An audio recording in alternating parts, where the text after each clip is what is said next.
My parents kicked me out to make room for their golden child. Years later, she ran away at 13, and now they're begging me for help. After all this time, after lying to her that I abandoned them? Growing up, I always felt like a disappointment to my parents. My mom and dad had been hoping for a girl.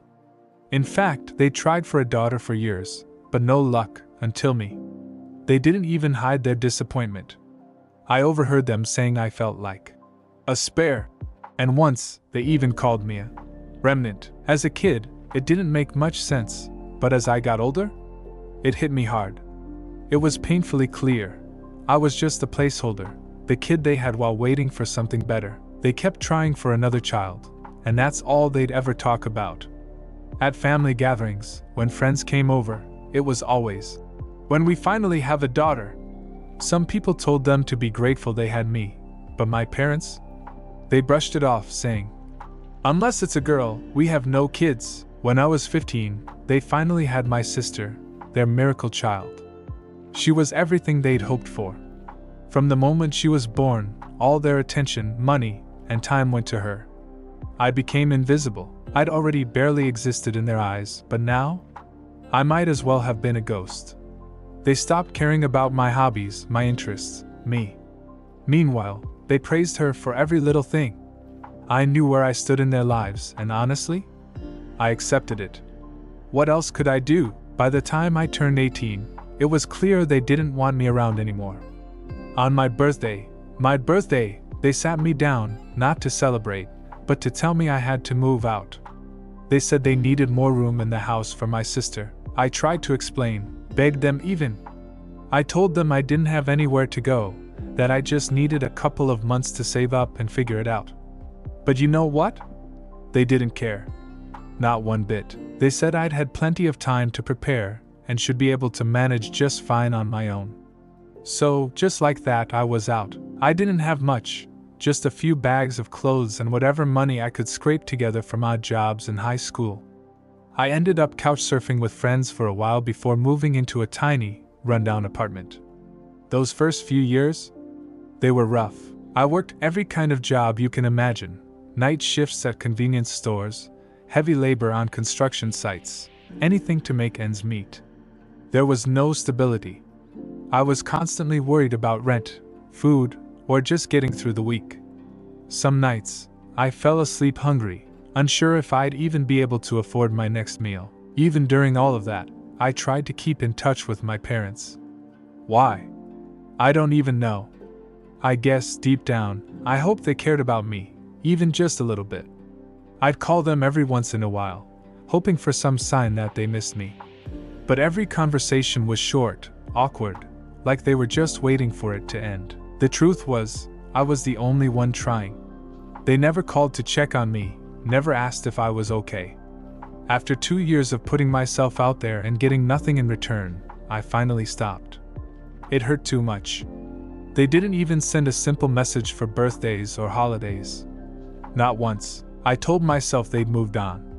They had their perfect family now, and I wasn't a part of it. Yeah, it stung, but eventually, I made peace with it. 9 years went by. In that time, I managed to build a life for myself.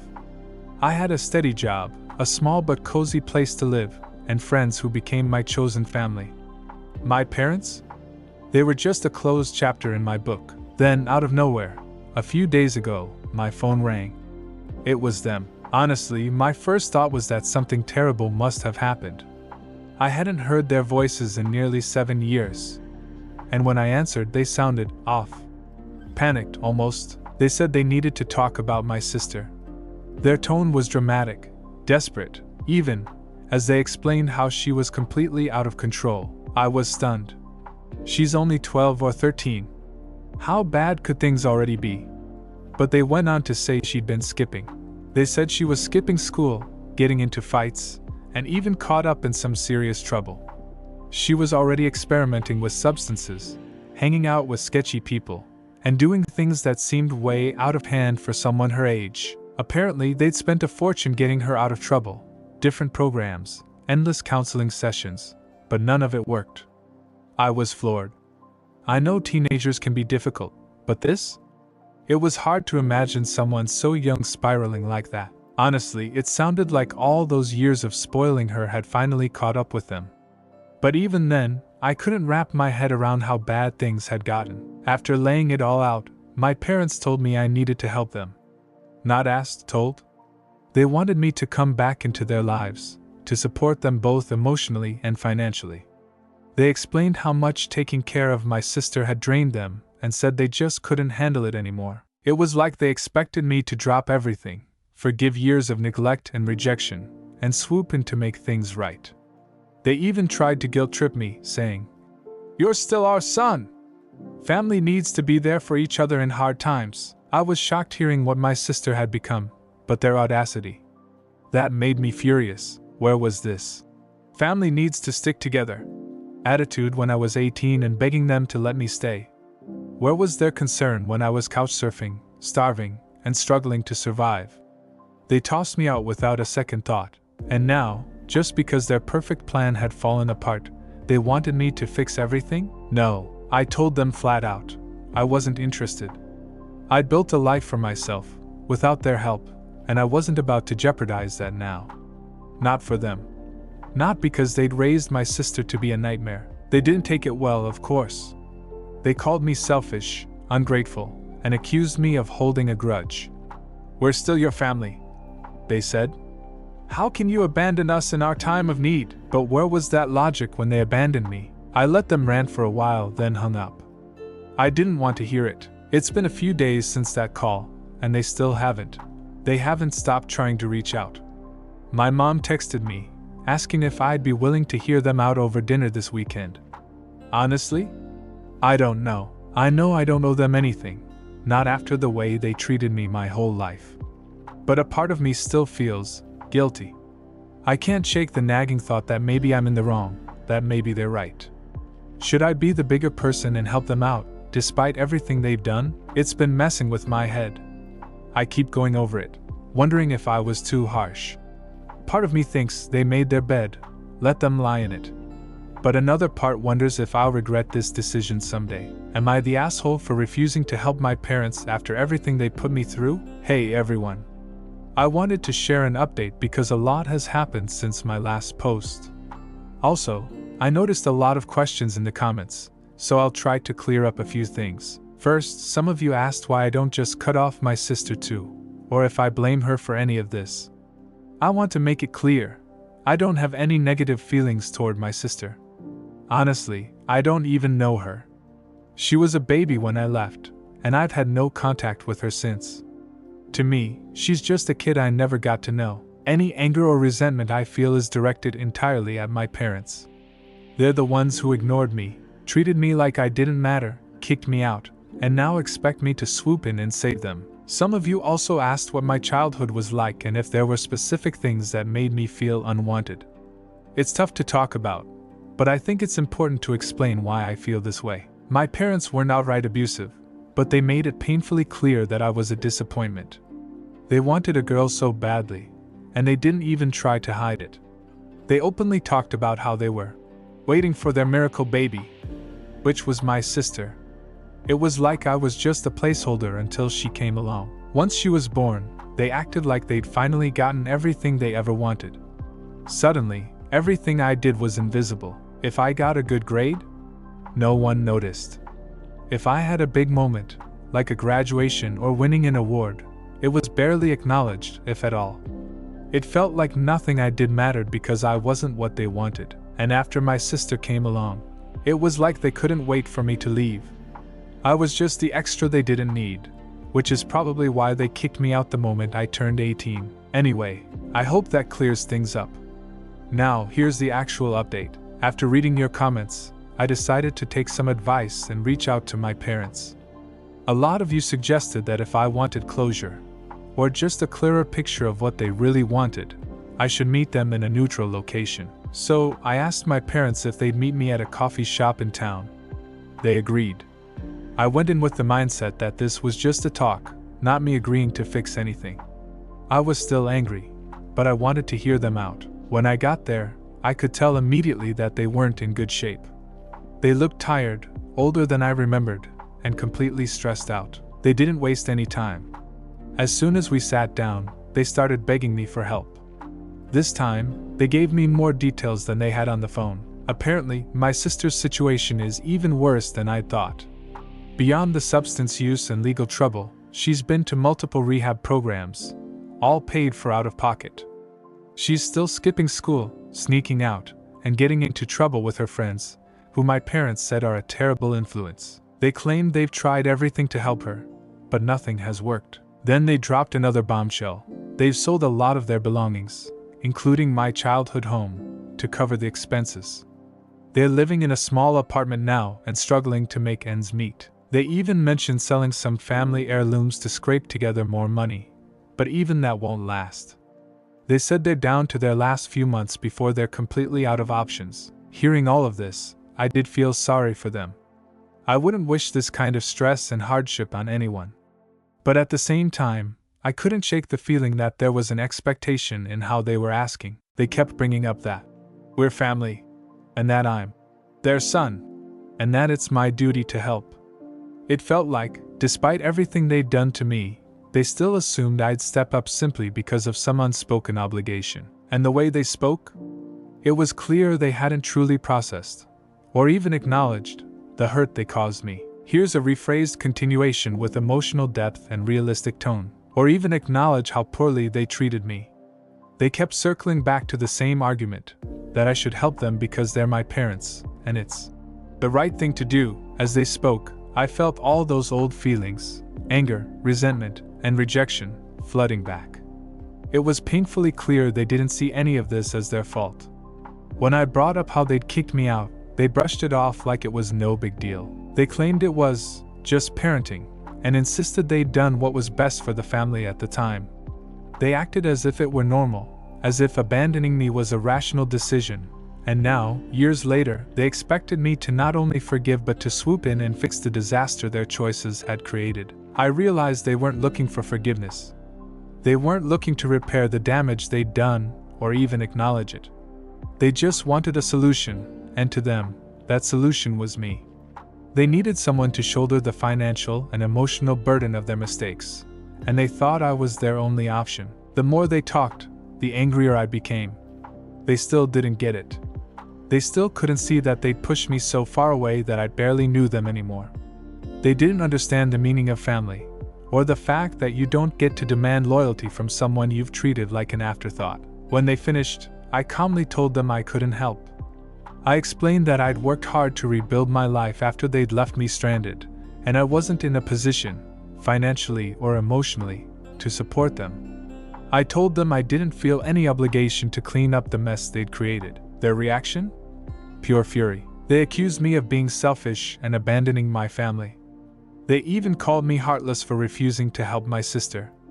The anger and disappointment on their faces were so familiar. It was like being transported back to the moments when nothing I did was ever enough. It was clear they were trying to guilt me, just like they always had. I stood my ground and left that meeting, but I didn't walk away unscathed. I felt conflicted. Part of me was relieved that I'd finally set a boundary and refused to let them manipulate me. But another part of me felt this nagging guilt, like I was somehow failing them at their lowest point. It's a strange feeling, walking away from people who've hurt you so deeply but are still, technically, your family. I keep thinking about their situation and about my sister, this kid I don't even know. I feel sorry for her, but I don't believe I can save her. And it hurts to accept that even after all these years, my parents still don't see me as an individual. Neglect and poor decisions that weren't mine to begin with. As she continued, I realized she'd bought into the same narrative my parents had been spinning for years. That I was the selfish one, the one who abandoned them, the one who owed them something just because we share blood. She had no understanding of the life I'd lived after being kicked out, no idea about the struggles I endured to survive, and no clue how much their rejection had shaped me. When she finally paused, I calmly told her that I was sorry for the situation she was in, but I wasn't in a position to help. I told her I didn't blame her for what was happening. It wasn't her fault our parents made the choices they did. But it also wasn't my responsibility to clean up their mess. She didn't take it well. She told me I was heartless, that I was abandoning her just like I'd abandoned our parents, and that I'd regret this decision someday. Before I could say anything else, she hung up. Now, I'm sitting here trying to process everything. I don't know if my sister reached out because she genuinely wanted to connect, or if she was just a mouthpiece for my parents. But either way, it hurt. I never asked to be part of this mess. And I certainly didn't ask to have my life derailed by people who didn't care about me until they needed something. I feel like I'm trapped in this endless cycle of guilt and anger. I know logically that I don't owe them anything, but hearing my sister say those things, especially someone I've never even had the chance to know, really messed with my head. I'm trying to remind myself that I've built a life for myself. A life that's stable, healthy, and mine. But their voices, their accusations, and their expectations keep creeping in. Did I make the right call by sticking to my boundaries? Or am I being too cold-hearted and shutting them out completely? I don't want to look back on this in years and feel like I made the wrong choice. For now, I'm staying firm in my decision. I won't let guilt push me into sacrificing the peace and stability I've worked so hard to achieve. But I can't deny that it hurts to feel like I'm walking away from people who are supposed to be my family. Completely understand how overwhelming and emotionally draining this situation must feel. It's not just about what your parents did to you, but now you're faced with the fallout of their lies and the damage they've caused to your relationship with your sister. Let's break this down. Your parents, the fact that they twisted the narrative and made your sister believe you left out of selfishness is deeply manipulative. It shows a lack of accountability and an unwillingness to own up to their actions. They prioritized protecting their image over the truth, and in doing so, they damaged your sister's perception of you. You have every right to feel angry and betrayed by this. Your sister. It's understandable that your sister lashed out given the lies she's been told, but that doesn't make it hurt any less. She's operating with a version of events that paints you as the bad guy, and it's going to take time and effort to untangle that. While her behavior toward you wasn't fair, it's rooted in the misinformation she's been fed. She's young and likely struggling with her own issues, which doesn't excuse her actions but does provide some context. Moving forward, here are a few steps you might consider. Clarify things with your sister. If you have the emotional bandwidth, consider reaching out to her directly. You don't need to justify yourself, but you can share your side of the story. Something like, "I heard what our parents told you about why I left, and I need you to know it isn't true. I didn't leave because of you. I left because I felt unwelcome and unsupported by our parents. I'd like to talk more if you're open to it." This could help clear up misunderstandings, even if it doesn't fix everything right away. Set firm boundaries with your parents. It might be time to explicitly tell your parents that their actions have damaged your relationship with them and your sister, and that unless they take accountability, there's no path forward.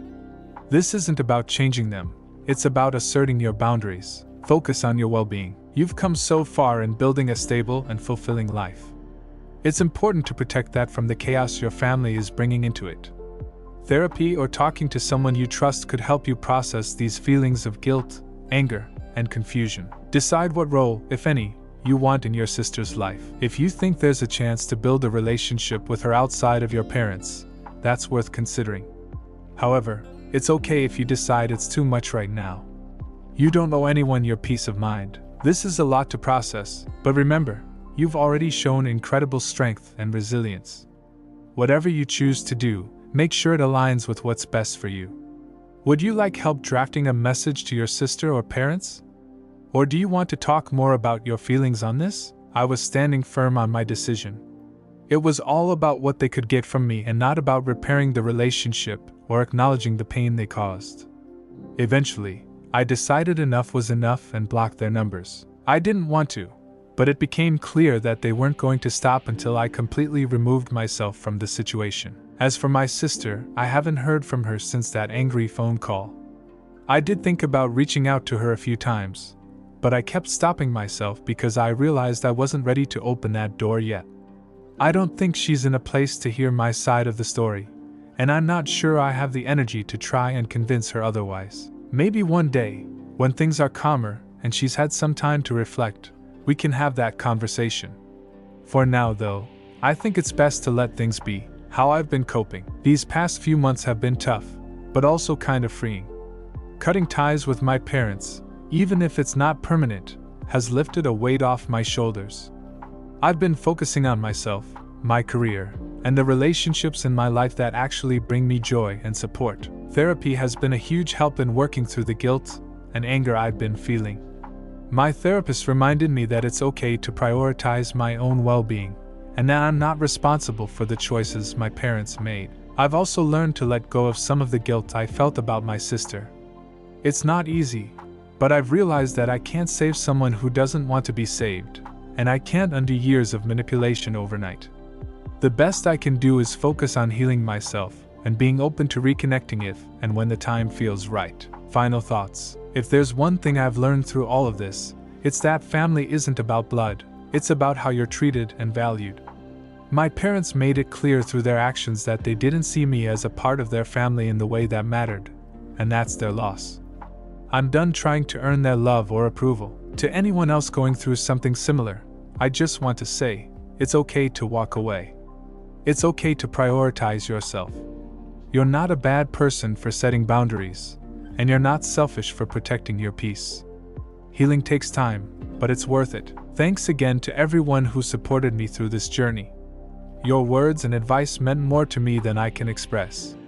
For now, I'm moving forward and leaving the past behind. My sisters. Their apology, though perhaps genuine in the moment, felt hollow after all the pain they had caused. I told them as much. I said I appreciated the apology, but I wasn't ready to forgive them or rebuild our relationship. It wasn't about holding a grudge, it was about protecting myself from further harm. I've spent too much time and energy rebuilding my life from the damage they caused, and I couldn't let them drag me back into their chaos. I ended the call by wishing them well and making it clear that I didn't want any further contact unless they truly understood the extent of the hurt they'd caused and were willing to respect my boundaries. Reflecting on my sister, hearing about my sister's situation was tough. She's only 13, and it's heartbreaking to know she's being enabled by others who don't have her best interests at heart. At the same time, it's clear my parents have given up on her, just like they did with me. I feel sorry for her, but I also recognize that I can't step in and fix things for her. I don't even know her, and it's clear she has a lot of anger toward me, probably because of the lies our parents told her. If there's one thing I've realized, it's that my sister's path is her own to walk. She'll have to navigate her struggles and hopefully come out stronger on the other side. If she ever wants to reach out and hear my side of the story, I'd be open to that, but I won't force it. For now, I hope she finds her way, even if it's without me. Moving forward, after everything, I've made the decision to fully distance myself from my parents. Their apology doesn't undo years of neglect and mistreatment, and I can't trust that their motives are entirely genuine. I've blocked their numbers again and have no plans to reopen that door unless something significant changes. I've also started focusing more on my own healing.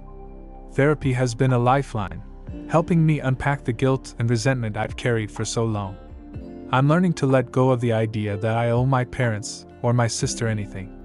I've come to understand that setting boundaries isn't selfish, it's necessary for my well-being. Final thoughts. To anyone in a similar situation, I want to say this: you are not obligated to sacrifice your peace for people who have hurt you, even if they're family.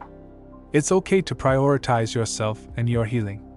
Forgiveness is a personal choice, and it doesn't have to mean reconciliation. You can forgive someone and still choose to keep your distance. For now, I'm focusing on building the life I want, a life that's free from guilt, manipulation, and toxic relationships. I'm finally learning what it means to put myself first, and it feels like a step in the right direction. Your reflections and decision-making process show an incredible level of self-awareness and growth. You've set firm boundaries to protect your well-being, and you've taken steps to let go of the guilt that can come with distancing yourself from family. It's clear that you're making these choices thoughtfully, not out of anger or spite, but from a place of self-preservation and personal healing. While the situation with your sister is complex, it's admirable that you're open to the possibility of reconnecting with her in the future if circumstances allow. For now, focusing on your own mental health and stability is the right decision. Sometimes, the best way to lead is by example, showing others that it's possible to break free from toxic cycles and build a life on your terms. It's not an easy path, but you've demonstrated strength and resilience. Continue prioritizing your peace and personal growth, and trust that you're on the right track. If and when the time comes to revisit those relationships, you'll do so from a stronger and healthier place. Thank you for sharing your journey. It may not be a happiest ending, but it's an empowering one.